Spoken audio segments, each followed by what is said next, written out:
కేంద్ర ప్రభుత్వము మన రాష్ట్రంలోని 4 పర్యాటక కేంద్రాలకు రోప్వేను శాంక్షన్ చేసింది. ఇది ఎంతో సంతోషకరమైనటువంటి వార్త.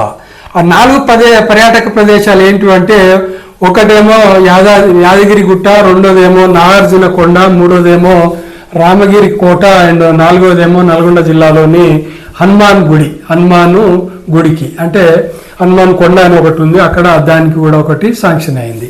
ముందుగా యాదగిరిగుట్ట విషయానికి వస్తే, యాదాద్రి చాలా గత ప్రభుత్వం చంద్రశేఖరరావు ఉన్నప్పుడు దాన్ని చాలా అభివృద్ధి చేయడానికి ప్రయత్నం చేసిండు.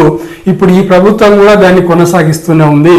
బాగా అభివృద్ధి చెందుతున్నటువంటి ఆ ప్రాంతంలో ఒక రోప్వే వస్తే, ఖచ్చితంగా కొండ మీద నుంచి కిందికి ఒక రోప్వే వస్తే అది ఒక ప్రత్యేక ఆకర్షణగా నిలుస్తుందనడంలో ఎలాంటి సందేహం అవసరం లేదు. ఎందుకంటే హైదరాబాద్ సిటీకి దగ్గరలో ఉండడం అనేది ఒక అడ్వాంటేజ్. దానికి జస్ట్ ఒక 1 అవర్ జర్నీ, హైదరాబాద్ నుంచి 1 అవర్ జర్నీలో యాదగిరిగుట్ట ఉంది. అక్కడికి వీకెండ్స్లలో పర్యాటకులు కూడా ఎక్కువగా వస్తుంటారు. ఇది ఇప్పుడు అది రోప్వే కానీ వస్తే అది ఒక పెద్ద ఆకర్షణగా వస్తుందనడంలో, రాష్ట్రానికి మంచి ఆదాయం కూడా సమకూరుస్తుందనడంలో ఎలాంటి సందేహం అవసరం లేదు.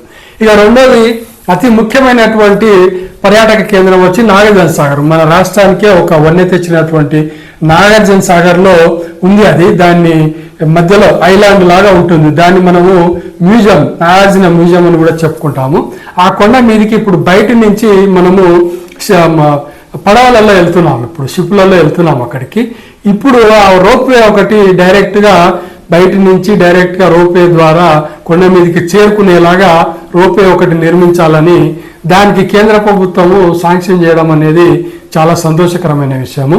ఇది మన రాష్ట్రంలోనే ఒక ప్రముఖ పర్యాటక కేంద్రంగా ఖచ్చితంగా మారుతుందని చెప్పడంలో మనం సంకోచించాల్సిన అవసరం లేదు. ఇది చాలా గొప్ప ప్లేస్ అవుతుంది భవిష్యత్తులో. అలాగే రామగిరి కోట, నేను వాటిని పెద్దగా చూడలేదు. తర్వాత హనుమాన్ కొండ నాకు తెలుసు, అది కూడా మంచి పర్యాటక కేంద్రంగా మారడానికి అవకాశం ఉంది. ఎందుకంటే అది కూడా హైదరాబాద్ నుంచి చాలా దూరంలో లేదు. అందులో దానికి ఇంకొక అడ్వాంటేజ్ ఏంటంటే, అప్పుడు హైదరాబాద్ విజయవాడ హైవేలో ఉంది కాబట్టి ఖచ్చితంగా అది 2 రాష్ట్రాలకు కూడా ఒక పర్యాటక కేంద్రంగా మారుతుంది. సో ఇవన్నీ ఆలోచించినప్పుడు ఈ 4 ప్రాజెక్టులు కానీ కంప్లీట్ చేయగలిగితే మన రాష్ట్రంలో ఖచ్చితంగా పర్యాటక అభివృద్ధి చెందుతుంది అనేది నా అభిప్రాయం. నా అభిప్రాయం నచ్చేవాళ్ళు నా వీడియోలు సబ్స్క్రైబ్ చేయండి, షేర్ చేయండి, లైక్ చేయండి. ధన్యవాదాలు.